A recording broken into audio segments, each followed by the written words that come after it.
Eu quero ler com vocês o texto de Mateus 28, de 18 a 20, que foi lido no começo, mas pode ser que você ainda não estivesse aqui. Jesus se aproximou deles e disse: toda a autoridade no céu e na terra me foi dada.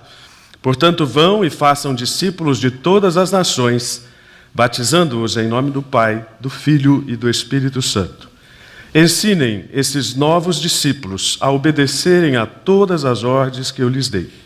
E lembrem-se disto: estou sempre com vocês até o fim dos tempos.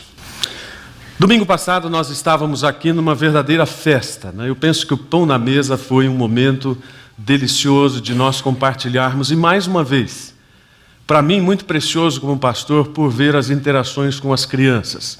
Você já deve ter percebido que nós estamos estimulando isso. Invista no futuro do seu filho, invista no futuro da sua criança. Ensine a ela o que é ser igreja. E muitas coisas alegraram meu coração domingo passado. Uma delas foi na própria mesa onde a minha família estava, de ver a criança que ali estava, filha da irmã Marli, provavelmente, pegar os legos e já dizer: o que é ser igreja? É fácil. E já sugerir a cruz como emblema da igreja. Domingo passado, nosso objetivo foi olhar para aquilo que Deus está revelando a respeito da igreja. E o centro da nossa meditação foi: Deus está revelando Cristo como cabeça da igreja. E isso deve promover em nós um senso de dedicação exclusiva e uma convicção de que Ele é realmente o centro de todas as coisas, inclusive da nossa existência pessoal. Eu disse, dentre outras coisas, que muitas pessoas estão diminuindo a pessoa de Cristo e diminuindo a importância da igreja. Claro, forma de dizer, estão tentando diminuir. Por outro lado, há pessoas também que estão tentando viver uma vida cristã sem a igreja. Olha, já quero dizer para vocês, isso é impossível. Nós fizemos de tudo para enfatizar isso pela pregação da palavra, um pouco mais abreviada no domingo passado. Se você compreende a grandeza de Cristo, então você compreende a grandeza da igreja. E se você compreende a grandeza da igreja, você compreende a grandeza de Cristo. E não dá para viver um sem o outro. Talvez o grande mal deste nosso tempo, e isso especialmente nos Estados Unidos, é o grande número de pessoas hoje denominadas como desigrejadas. Pessoas que se desiludiram com a igreja, que acham e estão sinceramente tentando viver uma vida cristã digna, mas sem a igreja. Isso não é possível. E exatamente pelo que foi lembrado e aquilo que procuramos chamar a atenção de todos, a impressão sobre a pessoa de Cristo nos causa uma enorme impressão sobre a igreja. Eu sou apaixonado pela igreja. Falo: pastor, mas igreja é lugar de problema, igreja é uma reunião de gente complicada. É verdade. E ainda assim continua sendo o grande plano de Deus para esta era. E apesar de tudo, Deus continua escolhendo pessoas como eu e você, aliás, gente complicada como eu e você, para fazermos uma coisa tão sublime, em nome dEle, por causa dEle e para Ele, como diz lá em Romanos 11:36. Na verdade, Deus está em missão com a igreja.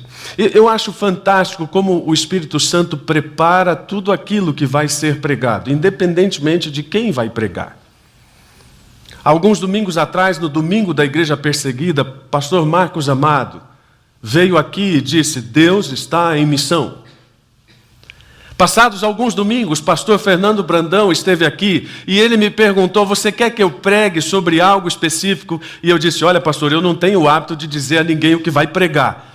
Mas nós estamos no ano vendo e pensando no texto de Isaías, na pergunta retórica de Isaías: você percebe o que eu estou fazendo? Pastor Fernando Brandão vem aqui de manhã e diz: Deus está em missão. E no planejamento das mensagens, um pouco antecipada hoje, claro, porque hoje deveria estar aqui pastor Felipe Neves, missionário em Moçambique, mas um pouco antecipado, aquilo que já estava previsto desde o início da preparação dos sermões: Deus está em missão. E Ele está em missão dando a autoridade à igreja por meio de Cristo, para que a igreja mostre o que é o reino.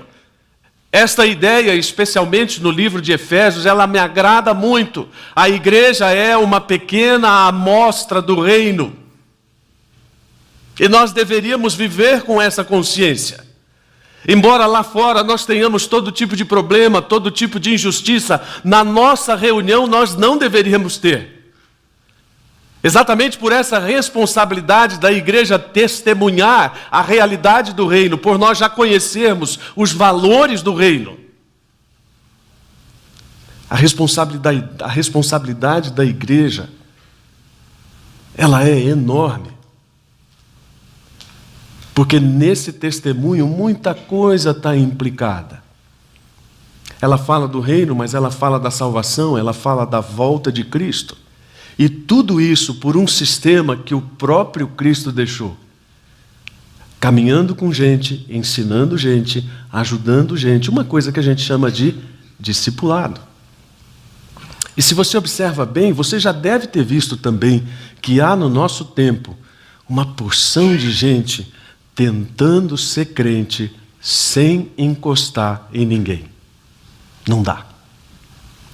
Quando eu era criança, gostava muito daqueles carrinhos de bate-bate. Aliás, sempre gostei de carro. Não sei de onde veio isso, porque meu pai nem tinha carro quando eu era criança.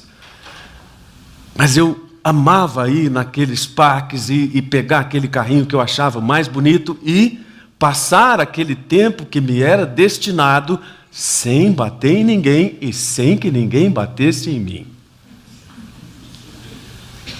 Quando eu gastava o meu tempo e não tinha conseguido andar nada, rodar nada, e um monte de gente tinha batido em mim, eu saía bravo daquele negócio. E pior, se meu pai não tivesse dinheiro para pagar mais uma vez.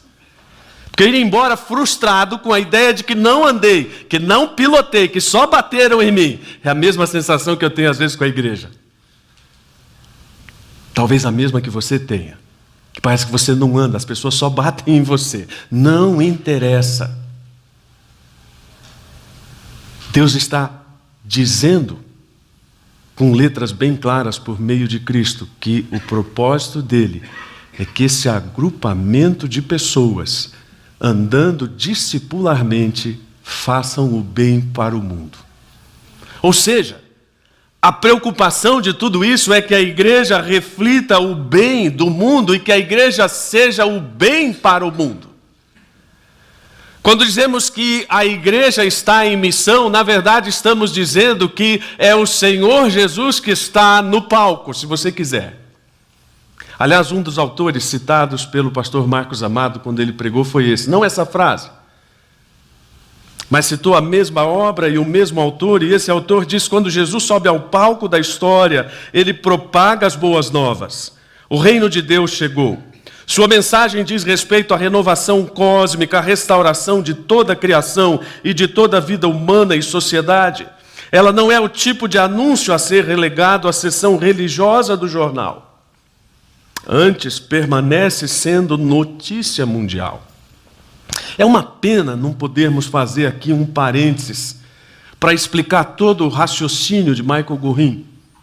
E de como ele mostra o afastamento da igreja em relação ao seu protagonismo inicialmente planejado por Deus. E como a igreja aceitou passivamente o papel secundário na sociedade. E ele cita, inclusive, como exemplo, os cristãos do primeiro século, especialmente no Império Romano, que constituíram uma sociedade à parte, que impactou todo aquele poderio político, a ponto de fazer com que os cristãos fossem perseguidos e mortos, porque aquilo tinha cheiro de domínio, cheiro de poder, mas na verdade para os cristãos tinha cheiro só de Cristo. Tinha cheiro de um senhorio, de alguém que é atento ao plano de Deus para a salvação do mundo e que não aceita negociar com o seu contexto cultural aquilo que não pode ser negociado. E essa é a grande confusão, mas certamente a gente vai falar um pouquinho disso.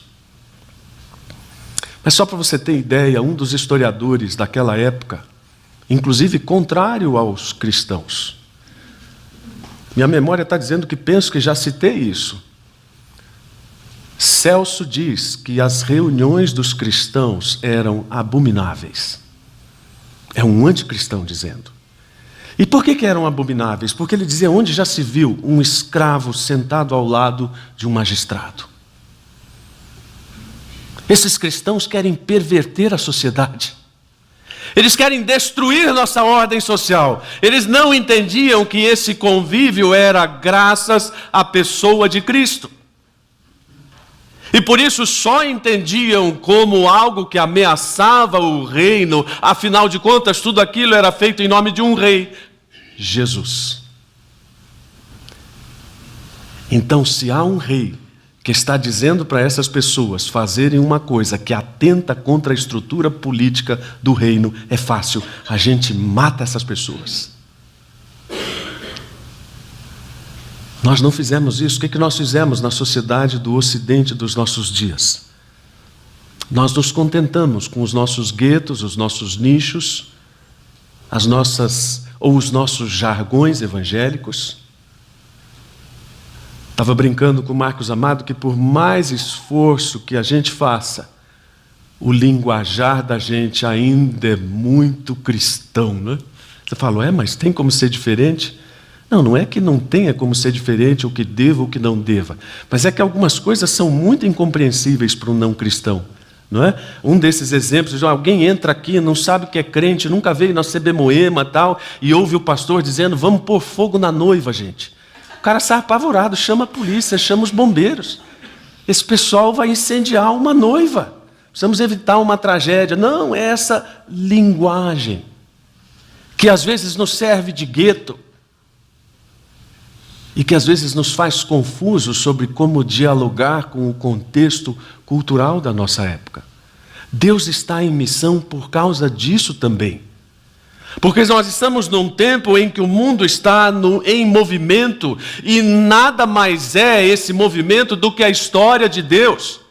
Quando dizemos que Deus está em missão, nós estamos olhando para a Bíblia e vendo que a Bíblia oferece toda a história dessa missão. E mais do que isso, Christopher Wright diz que por meio do povo de Deus, no seu envolvimento com o mundo de Deus, em favor de toda a criação de Deus, é que nós estamos vendo essa história. Uma das primeiras perguntas que eu fiz quando estive num PG da CB Moema foi: por que a gente gosta tanto de história? Essa pergunta me inquieta. Por que a gente gosta tanto de história? Por que você não gosta daqueles filmes que parecem não ter começo, meio e fim? Aliás, muito peculiares à cultura contemporânea.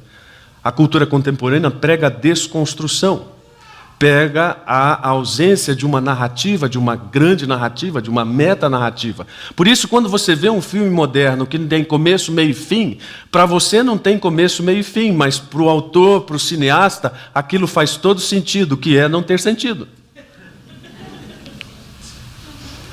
Às vezes eu e minha esposa estamos assistindo algum filme, e aí o filme termina com esse final, nós olhamos um para o outro e fazemos assim, perdemos o nosso tempo para ver esse fim, porque nós somos reféns da ideia de começo, meio e fim. Mas o outro dia, assistindo um outro filme, você vai falar, você não faz outra coisa a não ser assistir filme? Nas horas de vagas, sim, assisto filme. E num filme foi feita essa mesma pergunta: por que a gente gosta tanto de história? E uma pessoa do filme diz: porque a gente se enxerga nas histórias. E mais do que isso, porque a gente vê o ideal na história e a gente tenta se encaixar. Eu falei, uau, preciso anotar isso para o próximo sermão. Porque é exatamente isso. E é exatamente isso quando nós falamos sobre o Deus que está em missão e como Ele construiu, está construindo a sua história. Quando eu olho para essa história que tem começo, meio e fim, eu me enxergo nessa história. E, aliás, Deus está trabalhando para isso, para que você se enxergue nisso. E se o mundo está em movimento, Deus está em movimento. Opa, peraí, não. Se você estava prestando atenção, entendeu que não é bem assim. Se Deus está em movimento, o mundo está em movimento. E Deus está atento a esses movimentos do mundo. Assim como a igreja deve estar atenta a esses movimentos do mundo. Alguns anos atrás nós dizíamos que as igrejas que tinham visão a respeito de toda essa história de Deus eram igrejas missionárias. Mas agora surgiu uma palavra diferente. Igreja missional. Você pensa, uau! Deve ser uma palavra bacana que importaram para fazer sentido nesse novo contexto. Não necessariamente. O mundo mudou. Há algumas décadas atrás, a grande maioria dos cristãos do mundo estavam concentrados na América do Norte. A América do Norte foi a maior potência missionária, enviando gente para todos os cantos da terra para converter pessoas e trazê-las ao conhecimento do Evangelho. A Europa, berço da reforma e berço de tanta coisa que alimenta até hoje a nossa cultura teológica e eclesiástica, se tornou uma Europa magra espiritualmente, como os próprios eclesiólogos entendem. Isso porque no movimento dos últimos anos, a grande maioria dos cristãos não está mais nem na Europa e nem nos Estados Unidos. Está na América do Sul e na África. 65% de toda a população cristã do mundo. De certa forma que nem sempre o grande desafio que uma igreja tem é ir ao outro lado do mundo para alcançar um povo que nunca ouviu o Evangelho, embora esse Evangelho persista, mas é o grande desafio de ir à sua vizinhança. Esta semana eu ouvi de uma pessoa da CB Moema, olha, não fui eu, hein, gente? Diz assim, a CB Moema é uma igreja clandestina num país de liberdade religiosa. Claro que isso é um exagero, mas reflete a visão de alguém que está aí no meio da comunidade, que está olhando para a comunidade e dizendo, talvez a nossa preocupação com o nosso contexto social ainda não esteja latente. Talvez nós sejamos uma igreja missionária, mas ainda não somos uma igreja missional, que vai olhar à sua volta para sentir aquilo que Deus está fazendo, para sentir estes movimentos de Deus. Por isso que essa definição a respeito de missional não é uma atividade específica da igreja, não é o departamento de missões da igreja, mas é a própria essência, a própria identidade da igreja. À medida que ela assume o seu papel na história do mundo, ela se torna protagonista. Por causa daquela história que eu acabei de falar, sabe, do Jesus que sobe ao palco? Na verdade, não é que ele sobe, ele nunca deixou de estar lá. A igreja que parou de olhar para ele. E por isso não foi missional. E apesar dos grandes esforços missionários, claro, realizou grandes coisas, mas agora tem novos desafios. Novas linguagens, novos contextos, novos meios tecnológicos, coisas que a igreja precisa entender, dominar e colocar a serviço do reino quando pertinente. E ao longo das minhas meditações eu tenho citado algumas coisas aqui. Citei aqueles jovens de Londres, por exemplo, num determinado contexto de outra mensagem, mas citei também um exemplo lá no Almenate, não sei se você lembra, de um sujeito extremamente criativo na pregação do Evangelho. Era alguém que estava sempre inquieto, pensando, como é que eu vou falar a linguagem do mundo? Então ele teve uma ideia, vou comprar um carro funerário. E ele perguntou, uma pessoa com muitas posses, um crente americano com muitas posses, e ele perguntou para o amigo dele, o que você faria com $2.500? E o amigo dele disse, mas rapaz, essa mixaria, por que você quer saber? Não, porque eu vou comprar um carro funerário. Como assim você vai comprar um carro funerário? Vou comprar um carro funerário. Para quê? Para anunciar Cristo. Como assim? Exatamente assim. Mas como você vai fazer isso? Bom, eu vou parar num lugar bem movimentado da cidade.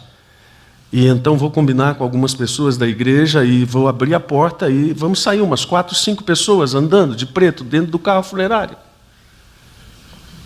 E aquilo vai causar um impacto no lugar que nós estamos, e quando as pessoas vierem nos perguntar, nós vamos dizer que nós estamos ali para falar de uma mensagem de vida. Sensibilidade missional. Sensibilidade para um contexto que Jesus sempre esteve atento. E o foco de Jesus, e quando encontra os seus discípulos, essa última parte de Mateus, é uma parte em que Jesus está reencontrando os discípulos, não é a primeira vez. Ele já os havia visto depois da ressurreição. Mas ele está encontrando os discípulos e, claro, há uma dúvida, essa dúvida não é de incredulidade. Não adianta a gente olhar para os discípulos e dizer, está vendo esse pessoal tão incrédulo, andou com Jesus tanto tempo. Claro, eles foram aprendendo gradativamente. E aprenderam, porque depois morreram por causa de Cristo. Mas naquele momento prevalecia uma certa interrogação. E agora, o que acontece? Ok, nós vemos essas coisas maravilhosas. Vimos que você ressuscitou da morte, mas o que vai ser de nós? Bom, agora vocês vão continuar o que eu estava fazendo. Se alguém dissesse para você hoje, agora, na lata, você está disposto a continuar o que Jesus esteve fazendo ou está fazendo? A maior parte de nós pularia para trás e falaria, peraí, rapaz, eu não sei fazer isso, eu não sou Jesus, eu não sou Deus. Por isso, Jesus disse, vocês vão continuar o que eu estou fazendo, mas eu vou dar autoridade para vocês. E você pode ver que no livro de Mateus, essa questão de autoridade, ela está muito latente. Toda hora, os fariseus estão perguntando, toda hora a palavra autoridade aparece ali. Com que autoridade você está fazendo isso? Jesus diz, agora vocês vão ter esta autoridade que eu tenho, porque eu vou dar. Eu creio que ali, meus irmãos, agora aqui por minha conta, pós-bíblico, acho que muita coisa passou na cabeça dos discípulos. Acho que é a mesma coisa que casar um filho, Vocês que já têm experiência, deve passar um filme na cabeça, Que nem aquele filme do Steve Martin, Do pai da noiva, quando ele enxerga a menininha do outro lado da mesa, dizendo, eu vou me casar. Deve ter passado um filme na cabeça dos discípulos, de todos aqueles 3 anos, de todas aquelas coisas maravilhosas. E pensado, agora nós vamos fazer isso? É a mesma coisa que passa na nossa cabeça agora. Porque vir aqui, mesmo com frio, mas é relativamente fácil. Você vem todo encapotadinho, põe o seu nenê todo encapotadinho. E aí você participa do louvor, você participa do culto, ouve o que o pastor fala, põe na tecla mute, ou na tecla mute quando você não quer ouvir o que ele fala, faz cara com fundo de tela, e beleza, e vai embora e a vida prossegue. Mas esse negócio aqui é sério, porque se Deus quer dar autoridade para fazer alguma coisa, é exatamente porque alguma coisa vai ser feita. E normalmente nós não estamos preparados, acostumados para isso, nós não queremos ver essa parte funcionar. Até porque a nossa própria ideia de autoridade é bem furada. Ela geralmente está ligada à ideia de mandar, mas nunca a ideia de fazer em nome de. Nunca a ideia de fazer por direito de. Nunca a ideia de fazer porque é isso que vem diretamente de Deus. E principalmente por causa da capacidade de transformar pessoas. Nós estamos novamente às voltas com uma eleição, com os debates políticos. E eu não sei você, mas o pouco que eu assisti do debate, aquilo não é uma piada de mau gosto, são várias, reunidas no mesmo lugar. Nenhuma pessoa ali está realmente comprometida com uma ideia de mudança, mas com uma ideia de projeto de poder pessoal, de grupo, de interesses.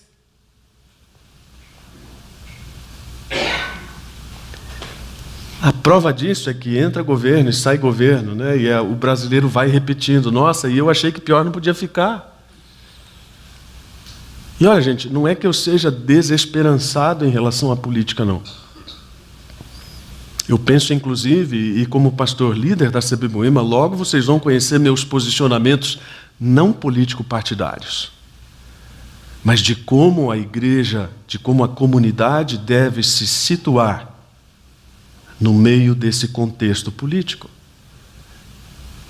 De uma certa forma, não há nenhuma novidade, a igreja vai continuar pregando o que sempre pregou, que a única esperança para a renovação da nossa sociedade é a mudança do coração das pessoas. E isso só quem faz é o Senhor Jesus. No tempo que eu estive em Santos, Deus me deu o privilégio de trabalhar diretamente com a Cristolândia. E claro, tem vários meios de você entender como é que Deus transforma pessoas. Mas se você não sabe, quer uma sugestão, passa um dia lá. Passa um dia lá, ajudando aquelas pessoas a irem às ruas, conhecendo as histórias daquelas pessoas. Vendo gente de nível universitária ou de nível universitário caída nas ruas.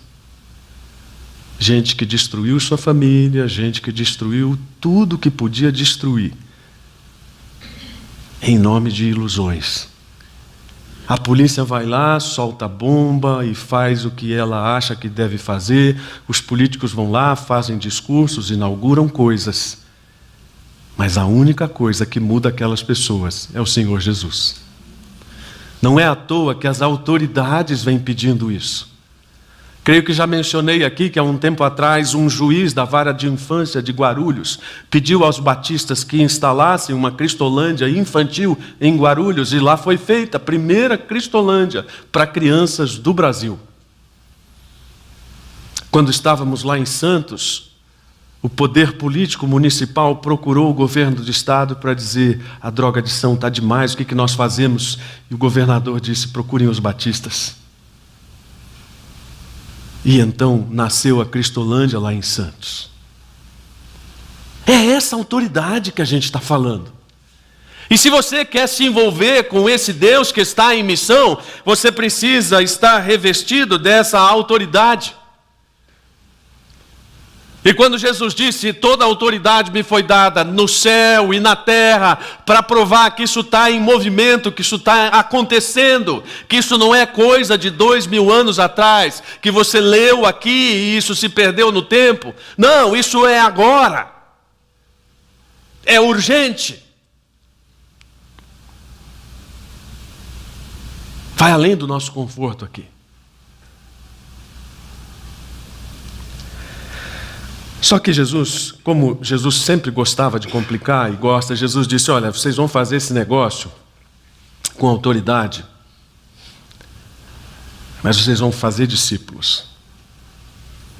Eu confesso que ainda não tenho uma resposta pronta. Quem sabe, depois de 2 anos de reunião aí com os pastores da CB Moema, com os presbíteros, eu forme uma opinião melhor.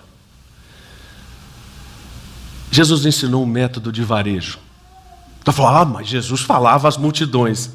Falava. Depois de 3 anos, cadê as multidões? As multidões precisam ouvir de Cristo. Concordo. Precisamos ter programas de televisão. Concordo. Internet. Concordo também. Concentrações em estádios. Concordo. E depois disso? Nós somos tomados por aquilo que os americanos têm chamado de conversionismo. Nosso interesse é ver o sujeito fazer uma conversão.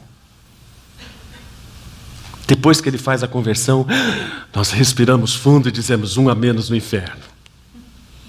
Não é assim que funciona. Eu conto uma história muito engraçada de um sujeito que ele realmente estava tocado por aquela necessidade de ser bênção, de se engajar com o que Deus está fazendo. E ele então ouviu um sermão do seu pastor dizendo: olha, fale de Cristo, pregue de Cristo, e ele saiu do culto disposto a realmente fazer isso. Então ele encontrou um colega de trabalho e falou de Cristo, e falou assim: você quer aceitar Jesus? E o rapaz falou: eu quero sim, o que eu faço? Eu falei: ih, rapaz, e agora? O que eu faço? A única coisa que ele lembrou foi que o pastor dele dizia: você quer aceitar Cristo? Então levanta a mão. Aí ele falou para o sujeito: não sei, então levanta a mão aí.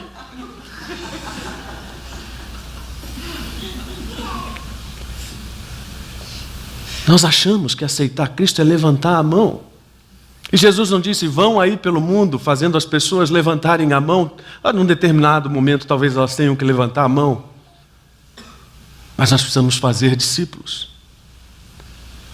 E batizando essas pessoas e levando essas pessoas a um relacionamento com Cristo. Eu disse uma coisa para o Nomoto, e o Nomoto falou aqui de público, agora eu vou confirmar. Pode ser que você ache isso herético. Mas aquilo que ele relatou aqui para vocês, de ter levado pessoas a Cristo e agora queria saber o que fazer com essas pessoas, eu digo: olha, não tenha pressa de levá-las para a igreja. Você diz: que heresia, pastor? Por que heresia? Jesus mandou fazer discípulos. Essas pessoas entregaram suas vidas a Cristo, ok. Continue discipulado com elas. Continue caminhando com elas.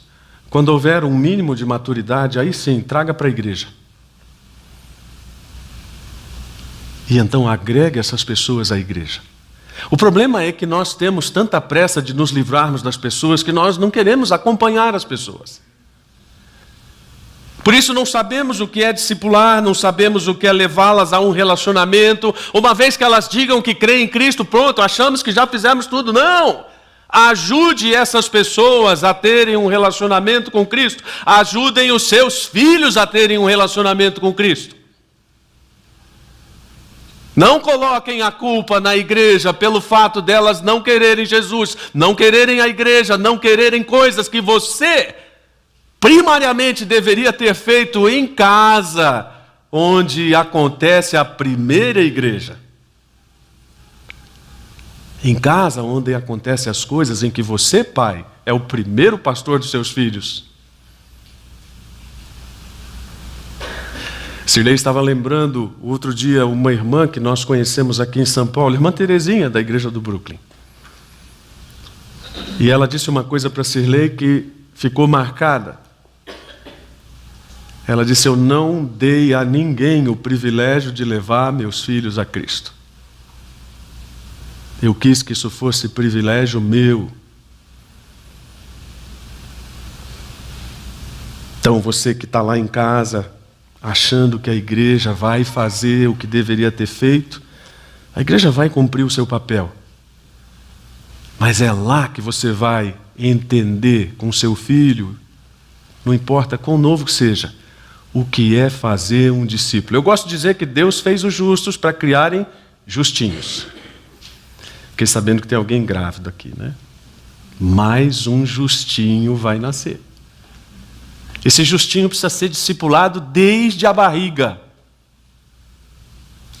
Se você entende essa ideia, então você entende o que Jesus está falando aqui. E entende mais do que isso, que Ele não está falando isso se você quiser, se você tiver disposição, se você souber. Não, isso é um imperativo. E esse imperativo é tão forte que ele tem por objetivo colocar a marca do Espírito Santo nas pessoas. Ele é intencional. Quando nós olhamos para o Evangelho, nós vamos ver que tudo aquilo, pode perceber, tudo que diz respeito ao Evangelho é intencional e tem a ideia do vai. Se o teu irmão pecar contra ti, o que diz a Bíblia? Por que o medo de dizer? Qual é o verbo? Vai. O que a gente faz? A gente fica. Se ele vier, eu perdoo. Vocês estão rindo do quê? Não é assim que a gente faz? Não fui eu que criei a confusão. Se ele vier, eu perdoo. Se ele não vier, eu fico na minha. Não, Jesus não mandou você ficar na sua. Jesus mandou você ir. Se você vai apresentar a sua oferta perante o altar, mas tem um irmão, blá, blá, blá, blá, blá, blá, o que é que você faz? Não dá oferta, né? Vai. Esse negócio de crente não tomar a ceia, isso já cansou a nossa beleza, não é verdade? Aqui eu não sei porque ainda não conheço todo mundo, mas lá em Santos era assim, né? Radar de pastor já havia assim, o irmãozinho não tomou a ceia. Em vez de resolver o negócio, preferiu não tomar a ceia. A dinâmica do Evangelho, a intencionalidade do Evangelho sempre empurra a gente para aí. E vocês vão fazer discípulos em todo mundo. Então, ide! O que a gente faz? Fica aqui orando para que as pessoas descubram a CB Moema aqui no Secov, pela internet. E olha o que é pior, algumas descobrem. Chamados crentes pernilongos. Você não chama, eles aparecem. Eu fico alegre e triste, né? Vou cumprimentar o sujeito. Tudo bem, tudo bem. Primeira vez aqui, primeira vez. Quem convidou? Ninguém, vim sozinho. Você não sabe se fica contente ou se fica triste. Porque nós não estamos entendendo isso, que a verdadeira e fiel comunicação do Evangelho começa no nível pessoal. Um dos caras que eu considero mais, como é que eu diria, mais lúcidos em relação à questão da contextualização do Evangelho, que é Bruce Nichols, ele diz: a verdadeira e fiel comunicação do Evangelho começa com a contextualização do próprio Evangelho na vida do comunicador. A gente fala tanto de quando precisamos falar a linguagem, precisamos, de vez em quando precisamos falar, mas a sua vida precisa falar uma linguagem de quem está envolvido com Deus. De quem está entendendo o que Deus está fazendo a partir daquilo que você está vivendo. E você nunca vai transmitir o Evangelho se você não tiver essa contextualização primariamente na sua vida. Acho que já contei a vocês que nós perdemos uma filha que deveria ter hoje uns 30 anos. E foi uma dor muito grande, mas nós tínhamos uma pessoa conhecida nossa que tinha perdido o marido quase na mesma época, com 33 anos. E aquela pessoa foi nos visitar e ela disse assim: eu gostaria muito de ter essa tranquilidade que vocês têm, que eu vejo que vem da fé. Eu vejo que vocês estão tristes, mas essa tristeza não se transforma em desespero. Ela falou: e eu estou desesperada. É essa a dinâmica. Começa no nível pessoal para depois passar para o nível coletivo. Um dos maiores críticos do cristianismo foi Gandhi. E Gandhi não era propriamente crítico do cristianismo, embora não o aceitasse, mas era crítico dos cristãos. E Gandhi dizia: o dia que vocês viverem o que vocês falam, talvez eu acredite no cristianismo.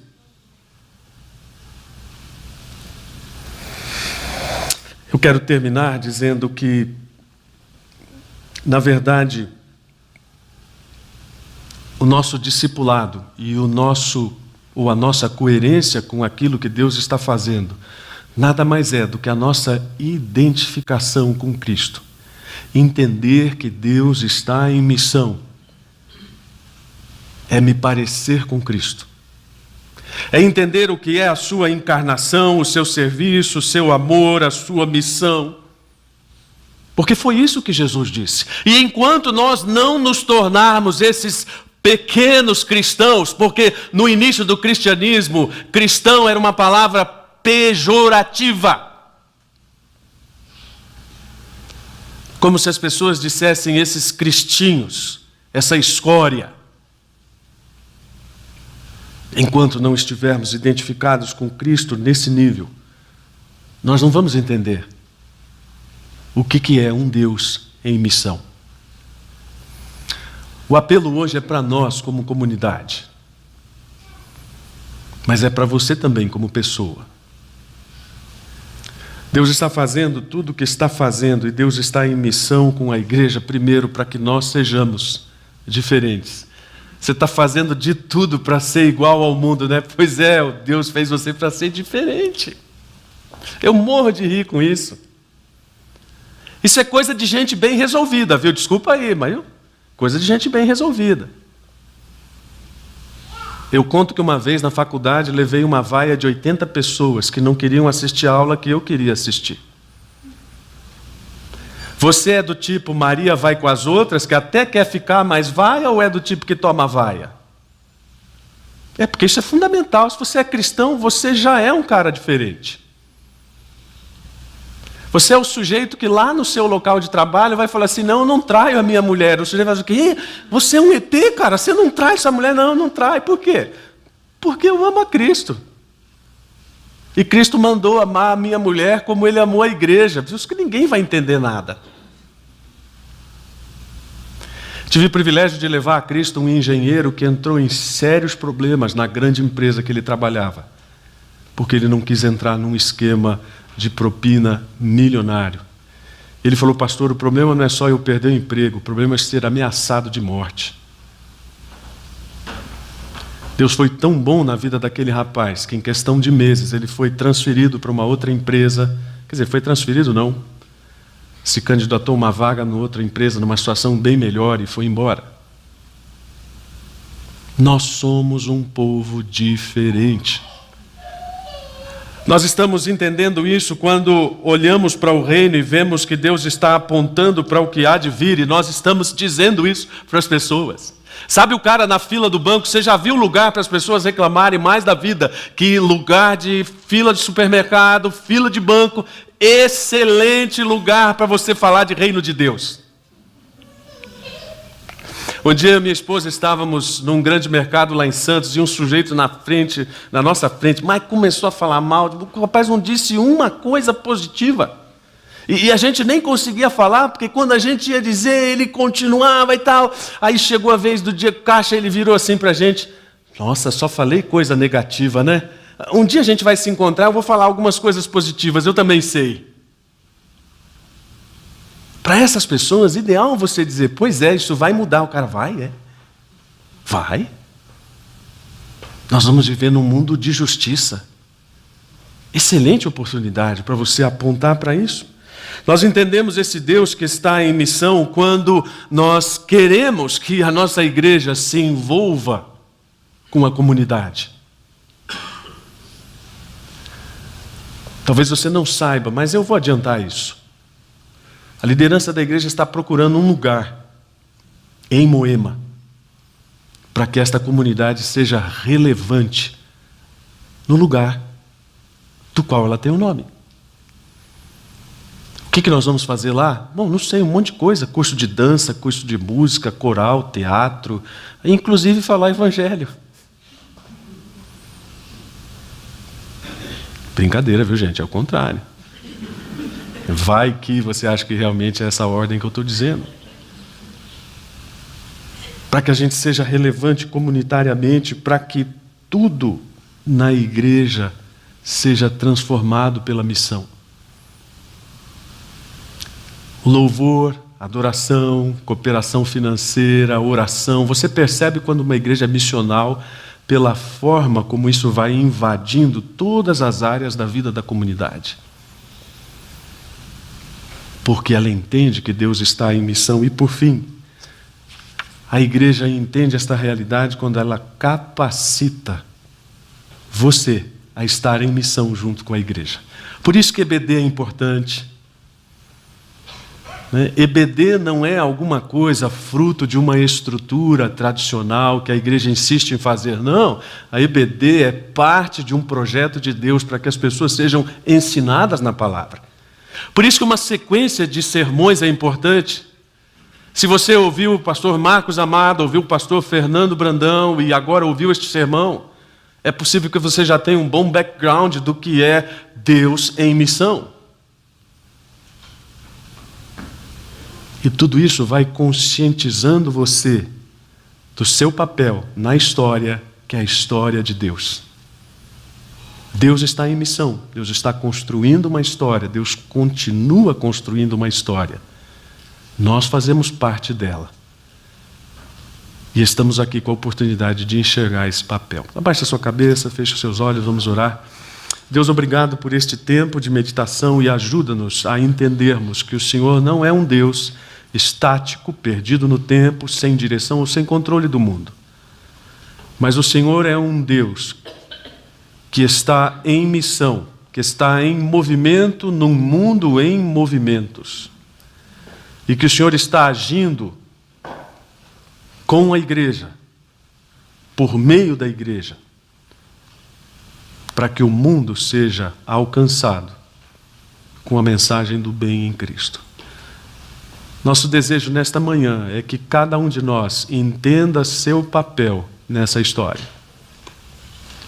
E que cada um de nós cumpra aquilo que o Senhor espera, para que a CB Moema, para que a Igreja de Cristo como um todo seja vitoriosa, cooperando com a tua missão.